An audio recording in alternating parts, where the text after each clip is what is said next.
ಕನ್ನಡ ನಾಡು ಇದು ಕನ್ನಡಿಗರ ನಾಡಿಮಿಡಿತ. ಈ ರೀತಿ ಖಾಸಗೀಕರಣ ಮಾಡಲ್ಲ, ಹಾಗಾದ್ರೆ ಇದು ಸರ್ಕಾರಿಯಾಗಿ ಉಳಿಯುತ್ತೆ ಅಂತ ಅವರು ಈ ವಿಚಾರವನ್ನ ಕೈ ಬಿಡ್ತಾರೆ. ನಮ್ಗೆ ಮುಖ್ಯವಾಗಿ ಬಂದಿರೋದು ಇದನ್ನ ಖಾಸಗೀಕರಣ ಮಾಡೋದನ್ನ ನಾವು ಕೈ ಬಿಡ್ತೀವಿ ಅಂತ ಅವರು ಹೇಳೋದಲ್ಲ, ಅದು ಕರುಣಾಗಿ ಬರಬೇಕು. ಆವಾಗಲೇ ನಾವು ಆಶ್ವಾಸನೆಗಳನ್ನ ಹಕ್ಕುಗಳು ಇರಲ್ಲ. ಇವತ್ತು ಸರ್ಕಾರಿ ಸಾರ್ವತ್ರಿಕ ಆರೋಗ್ಯ ಆಂದೋಲನ 10 ಹಲವಾರು ಕರ್ನಾಟಕದಾದ್ಯಂತ 300ಕ್ಕೂ ಹೆಚ್ಚು ಸಂಘಟನೆಗಳು ಒಳಗೊಂಡಿರ್ತಕ್ಕಂಥ 300ಕ್ಕೂ ಹೆಚ್ಚು ಜನಾಂಗಗಳನ್ನು ಹೊಂದಿಕೊಂಡು 40ಕ್ಕೂ ಹೆಚ್ಚು ಸಂಘಟನೆಗಳು ಒಳಗೊಂಡಿರ್ತಕ್ಕಂಥ ಈ ಒಂದು ಮುಖ್ಯವಾದಂತಹ ಈ ವೇದಿಕೆ, ಈ ಮೂವ್ಮೆಂಟ್ ಅಲ್ಲಿ ನಾವು ಪ್ರತಿ ಜಿಲ್ಲೆಯಲ್ಲಿ ನಾವು ಜಾಥಾ ಹೊರಡಿಸ್ಕೊಂಡು ಬೀದಿಗಿಳಿತಿದ್ದೀವಿ. ಜಾಥಾ ಪ್ರಾರಂಭ ಮಾಡ್ತೀವಿ ಅಂತ ಹೇಳಲಿಕ್ಕೆ ಪ್ರಾಸ್ತಾವಿಕವಾಗಿ ಹೇಳಲಿಕ್ಕೆ ಬಯಸ್ತೀವಿ. Thank you. ನಂತರ ಆರೋಗ್ಯಕ್ಕೆ ಸಂಬಂಧಪಟ್ಟಿರುವ ಹಾಗೆ, ಔಷಧಿಗಳಿಗೆ ಸಂಬಂಧಪಟ್ಟಿರುವ ಹಾಗೆ ಸರ್ಕಾರದಲ್ಲಿ ಈ ಆರೋಗ್ಯಕ್ಕೆ ಸಂಬಂಧಪಟ್ಟಿರ್ತಕ್ಕಂಥ ಬಜೆಟ್ ಅನ್ನ ಡಾಕ್ಟರ್ ಸ್ವಾತಿ ಅವರು ಹೇಳ್ಬೇಕು ಅಂತ ಖಾಸಗಿಯವರಿಗೆ ಕೊಡೋದನ್ನ ನಿಲ್ಲಿಸೋದಷ್ಟೇ ಅಲ್ಲ, ಇರುವಂತ ಸರ್ಕಾರಿ ವ್ಯವಸ್ಥೆನಲ್ಲೂ ವ್ಯವಸ್ಥೆ ಬಲ ಕೊಡಿಸ್ಬೇಕು ಅನ್ನೋದು ಇನ್ನೊಂದು ಮುಖ್ಯ ಉದ್ದೇಶ ಈ ಜಾಥಾದ್ದು.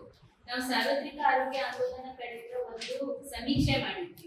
ಬರೀ ಅಂದ್ರೆ ಒಂದು ಸರ್ಕಾರಿ ಆಸ್ಪತ್ರೆ ಹೊರಗಡೆ ಇರುವಂತ ಮೆಡಿಕಲ್ ಶಾಪ್ ನಲ್ಲಿ ಮುಕ್ತಿ ಮಾಡಿರುವಂತ ಕಾರ್ಯಕರ್ತರು ಮಾಡಿರುವಂತ ಸಮೀಕ್ಷೆ 568 ಜನ 713 ರೂಪಾಯಿ ಬರೀ ಮೆಡಿಸಿನ್ಗೆ ಖರ್ಚು ಮಾಡ್ತಾ ಇದ್ದಾರೆ.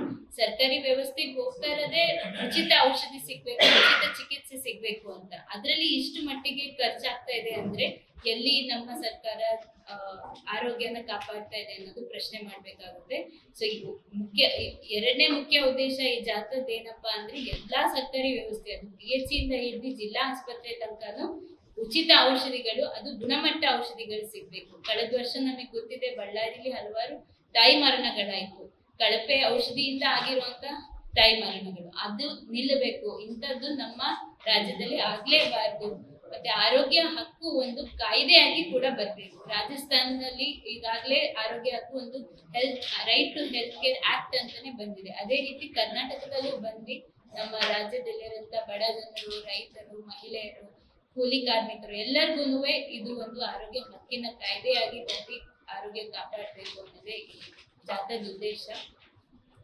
ಪತ್ರಿಕಾ ಪ್ರಕಟಣೆ ಮಾಡಿರುವಂತ ಮುಖ್ಯ ಉದ್ದೇಶ, ನಾವು ರಾಜ್ಯಾದ್ಯಂತ ಆರೋಗ್ಯ ಹಕ್ಕಿನ ಜಾಥಾ ಮಾಡ್ತಾ ಇದೀವಿ ಫೆಬ್ರವರಿ 2ರಿಂದ 17ನೇ ತಾರೀಕು ತನಕ. ಮುಖ್ಯ ಉದ್ದೇಶ ಏನಪ್ಪಾ ಅಂದ್ರೆ, ಈಗೇನು ಸರ್ಕಾರ ಆಸ್ಪತ್ರೆಗಳಿದೆ, ಆ ಆಸ್ಪತ್ರೆಗಳು ಜನರಲ್ಲೇ ಉಳ್ಕೋಬೇಕು, ಸರ್ಕಾರಿಯಾಗಿ ಉಳ್ಕೋಬೇಕು. ಜಿಲ್ಲೆಗಳಲ್ಲಿ ಖಾಸಗೀಕರಣಕ್ಕೆ ಏನು ಹೋಗ್ತಾ ಇದೆ ಅದು ವಿರೋಧಿಸ್ತೀವಿ. ಅದು ಕೈ ಬಿಡಬೇಕು. ಎಲ್ಲ ಜಿಲ್ಲೆಗಳಲ್ಲೂ, ಬಿಜಾಪುರ್ನಲ್ಲಿ ಇವಾಗ ಕೈ ಬಿಟ್ಟಿದೆ, ಅದೇ ರೀತಿ ವಿಜಯನಗರ ಸೇರಿದಂತೆ ಇನ್ನ ಉಳಿದ 7 ಜಿಲ್ಲೆಗಳಲ್ಲೂ ಕೈ ಬಿಡಬೇಕು. ಸರ್ಕಾರಿ ಆಸ್ಪತ್ರೆಯಲ್ಲಿ ಎಲ್ಲಾ ತರ ಔಷಧಿಗಳು ಉಚಿತವಾಗಿ ಗುಣಮಟ್ಟವಾಗಿ ಸಿಗ್ಬೇಕು. ಮತ್ತೆ ರಾಜಸ್ಥಾನ್ ಮಾದರಿಯಲ್ಲಿ ಇಲ್ಲಿ ಕೂಡ ರಾಜ್ಯದಲ್ಲಿ ಕರ್ನಾಟಕದಲ್ಲಿ ಆರೋಗ್ಯ ಹಕ್ಕು ಕಾಯ್ದೆ ಬರಬೇಕು.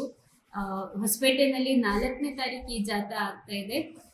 ಅದನ್ನು ಉದ್ದೇಶಿಸಿ ಇವತ್ತು ಪತ್ರಿಕಾ ಪ್ರಕಟಣೆ ಆಗಿರುವಂತಹ ಸರ್ಕಾರ ಹೊರಟಿದೆ.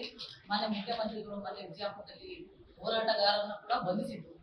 ಆ ಬಂಧಿಸಿದ ಮೇಲೆ ಹೇಳಿದ್ರು ಮುಖ್ಯಮಂತ್ರಿಗಳು, ನಾವು ಯಾವುದೇ ರೀತಿ ಖಾಸಗೀಕರಣ ಮಾಡಲ್ಲ, ನಮ್ಮ ಸರ್ಕಾರಿ ಆಸ್ಪತ್ರೆ ಹಂಗೆ ಇಡ್ತೀವಿ ಅಂತ. ಆದ್ರೂ ಕೂಡ ಇಡ್ತೀವಿ ಅನ್ನೋದಕ್ಕಿಂತ ನಮಗೆ ಅದೊಂದು ಕರಡು ಕೂಡ ಪ್ರತಿಯಾಗಿ ಬರಬೇಕು. ಇವತ್ತು ತಾಯಿ ಮರಣ, ಶಿಶು ಮರಣ ಇಲ್ಲಿ ವಿಜಯನಗರ ಜಿಲ್ಲೆಯಲ್ಲಿ ಇವತ್ತು ಜಿಲ್ಲಾ ಉಸ್ತುವಾರಿ ಮಂತ್ರಿ ಇರ್ಬೋದು, ಯಾರೇ ಇರ್ಬೋದು, ತಾಯಿ ಮರಣ, ಶಿಶು ಮರಣ ಆದ್ರೂ ವಿಜಯನಗರ ಜಿಲ್ಲಾ ಆಸ್ಪತ್ರೆಗೆ ಬಂದಂತ ಗರ್ಭಿಣಿ ತಾಯಿಗಳನ್ನ ಕೊಪ್ಪಳ ಆಸ್ಪತ್ರೆಗೆ ಶಿಫ್ಟ್ ಮಾಡೋದನ್ನ ನಾವು ನೋಡಿದೀವಿ.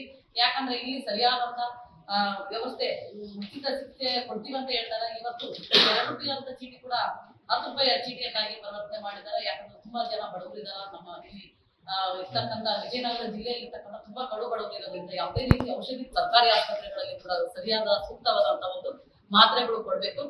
ಇವತ್ತು ಏನು ನಮ್ಮ ವಿಜಯನಗರದಲ್ಲಿ ಹಿಂದೆ ವಿಜಯಪುರದಲ್ಲಿ ನಡೆದಂತ ಘಟನೆ ಕೂಡ ವಿಜಯನಗರದಲ್ಲಿ ಮರುಕಳಿಸಬಾರ್ದು. ನಾವು ಮಾನ್ಯ ಮುಖ್ಯಮಂತ್ರಿಗಳಿಗೆ ಹೇಳೋದಿಷ್ಟೇ, ಇವತ್ತೇನು 8 ಜಿಲ್ಲೆಗಳಲ್ಲಿ ನಾವು ಖಾಸಗೀಕರಣ ಮಾಡ್ತೀವಿ ಅಂತ ಹೇಳ್ತಾರಲ್ಲ, ಯಾವುದೇ ರೀತಿ ಖಾಸಗೀಕರಣ ಆಗಬಾರ್ದು. ಅದು ಇವತ್ತು ಕಾನೂನುಬದ್ಧವಾಗಿ ಸರ್ಕಾರಿ ಆಸ್ಪತ್ರೆಗಳನ್ನು ಕೂಡ ಮೇಲ್ದರ್ಜೆಗೆ ಏರಿಸಬೇಕು. ಯಾಕಂದ್ರೆ ಇಲ್ಲಿರ್ತಕ್ಕಂಥ ತುಂಬಾ ಬಡವರೇ ಇರೋದು, ಯಾವ್ದು ಶ್ರೀಮಂತರು ಇಲ್ಲ. ಆಮೇಲೆ ಇವತ್ತು ಡಾಕ್ಟರ್ಸ್ ಏನ್ ಮಾಡ್ತಾ ಇದಾರೆ ಸರ್ಕಾರಿ ಆಸ್ಪತ್ರೆಗಳಲ್ಲಿ ಅಂದ್ರೆ, ಎಲ್ಲರೂ ಇರ್ತಕ್ಕಂಥ ಸಿಬ್ಬಂದಿ ಆಸ್ಪತ್ರೆ ಡಾಕ್ಟರ್ಗಳು ಹೊರಗಡೆ ಒಂದು ರೂಮ್ ಕ್ಲಿನಿಕ್ ಮಾಡ್ಕೊಂಡ್ಬಿಡ್ತಾರ. ಕೇವಲ 12ವರೆಗೆ 1 ಗಂಟೆಗೆ ಮುಗಿಯಂತ ಡ್ಯೂಟಿನ 12ವರೆಗೆ ಮುಗಿಸ್ಕೊಂಡು ಚೀಟಿ ಬರ್ತಕ್ಕಂಥ ಕೂಡ 12ವರೆಗೆ ಚೀಟಿ ಕ್ಲೋಸ್ ಮಾಡ್ತಾರ.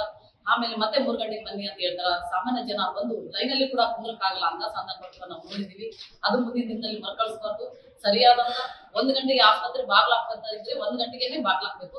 12ವರೆಗೆ ಏನ್ ಚೀಟಿ ಬರೀತಾರೆ ಅದು ಮಾಡ್ತಾರೆ. 1 ಗಂಟೆವರೆಗೆ ಚೀಟಿ ಬರೀಬೇಕು. 1 ಗಂಟೆವರೆಗೆ ಆಸ್ಪತ್ರೆ ಡಾಕ್ಟರ್ಗಳು ನೋಡ್ಬೇಕು.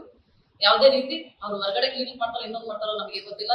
ಹೊರಗಡೆ ಸಾಮಾನ್ಯ ಬಡವರನ್ನ ಹೊರಗಡೆ ಕಳಿಸಬಾರ್ದು. ಸರ್ಕಾರಿ ಆಸ್ಪತ್ರೆಯಲ್ಲಿ ಉಚಿತವಾಗಿ ಸಿಗ್ತಕ್ಕಂಥ ಔಷಧಿಗಳು ಲಭ್ಯ ಆಗ್ಬೇಕಂತ ಹೇಳಿ ನಾನು ಸಬ್ಸ್ಕ್ರೈಬ್ ಮಾಡಿಕೊಳ್ಳಲು ಕೂಡಲೇ ಪಕ್ಕದಲ್ಲಿ ಕಾಣುವ ಬೆಲ್ ಐಕಾನ್ ಕ್ಲಿಕ್ ಮಾಡಿ ನೋಟಿಫಿಕೇಶನ್ ಪಡೆಯಿರಿ.